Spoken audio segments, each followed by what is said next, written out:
So it's just to go down all these rabbit holes, right? So we've had this whole. I mean, you're really one of the first people I've kind of heard to put it in this way, where like, it's really been the Bidens versus the Clintons, and then Biden has basically always been in the Obama camp, and then he kind of betrayed and went over to the Clintons, and now like there's kind of this war where like they're trying to take each other out basically to see who's going to control like the presidency. I mean, think about it, man.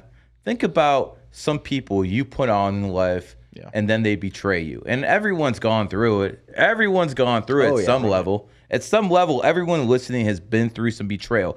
Think of Barack Obama. He puts this puppet Biden in, but he has to, still deal with the Clintons a little bit. So the Vice President Harris, that's the Clintons' bitch. So that was basically their piece of the pie. Right. Slow down, you got something. Okay, so now that they broke ranks on February 24th when Susan Rice left the Biden administration, that was basically his handover from the Obama administration. When that split happened, all of a sudden you see the media going after what? Hunter Biden. Going after him, and he had no place to run. Biden has no place to run. Where else is he going to go? Right. He can't go to his attorney general, like I said before. That's Mayor Garland. That's Obama's boy. He can't go to his cabinet. They're filled with Obama's people. Where else can he go but the vice president, who has a connection to the Clintons? All of a sudden, all this stuff about Obama's gay is coming out. All this news is coming out. Why? That's the only way the Clintons can fight back. By the way, what about that body? What about that body found in Obama's Martha's Vineyard home? That's like Fort fucking Knox. You don't get in there. But they found the body. So what happened? He died paddleboarding, bro. The Clintons sent a message. They can't touch him, but they sent a message to this guy. Right. So eventually Obama's going to win. The Clintons and Biden are going to lose. They're going to get KO'd again. So you said something really interesting earlier on, right? You said that basically because Clinton was running against Trump, that they hated the Clintons so much that they helped Trump win because they didn't want the Clintons back in power and stuff. 100%. Yeah. So let me go back. Do you remember James Comey? Yes. FBI Director James Comey, who was nothing more but a fucking lawyer. Yeah. Okay, he wasn't actually an FBI guy. He was a lawyer. He was Obama's boy. Yeah, he put him in place. He put him in there. So exactly. So a couple of days before the election in 2016, they all of a sudden they reopened the email investigation into Clinton. So the FBI director decides to do this 48 to 72 hours before the election. You think that guy would cross the Clintons knowing as many bodies as they put in the ground? Yep. No, he needs assurances, and they came from the very top. That came from Obama, Valerie Jarrett, and that crew, and they basically said, yo, this is what you need to do, and that was enough to swing the election. The next question is, why would Obama want Trump and not Clinton? It's very simple. In 2008, when Obama beat Clinton, Clinton was giving something to go away. She was giving the Democrat National Committee. Yeah. So she could basically control the Democratic Party while Obama was in the White House. Right. It was like kind of more of a power shift, okay? So what happens in 2016, she loses. Obama cleans house.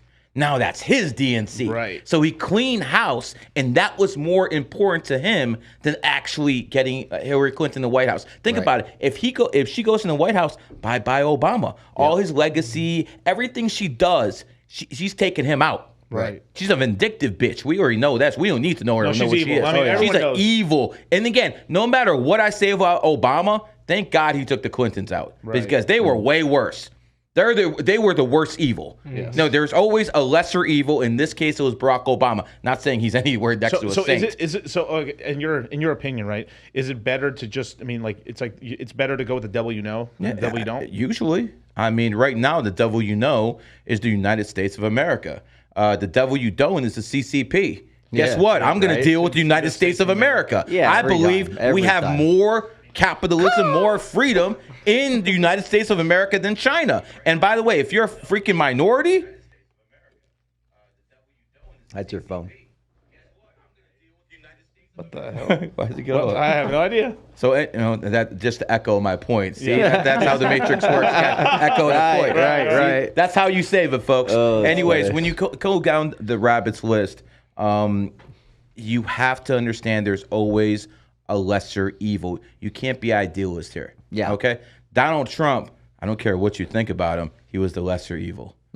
He was the lesser evil. Oh, for sure. So again, is Donald Trump a saint? No, I'm not. I don't want to talk to my kids about how he was sleeping around with whores while he had a wife. Right. And, that isn't something I really particularly like about the guy. But I like his economic policies. And we elect a president, not a fucking saint. Right. Right. So it is what it is. Yeah, it's this classic now. It's a sort of classic. I mean, anyone who watches Game of Thrones and stuff like that, it's this classic thing. He's a good man, but you need a king, right? I mean, there's a difference. Like a good man, a good father, a good this, sometimes isn't the best person to rule. Well, and also, I mean, You got to make tough decisions. Yeah, I mean, yeah. You got to make tough decisions. we've heard from people that know him as well, and they're like, well, at least I know that, he does what he thinks is right? Yeah. Which I think we have a lot of presidents who are just fucking puppets. Right. Can we at least say it's the best person in the to have in office is at least a guy who doesn't diddle kids? Can we at least say, like, Obviously, Jesus Christ, dude. Just the amount. I literally, I know we're in the information age, but just this is all has to do with crypto and everything, because everything's changing. We got a dragon year next year. The financial system's going to change. Jerome Powell is a dragon. It's all starting to kind of come together. The central bank digital currency of the United States is coming out. The CCP has already got theirs out. Yep.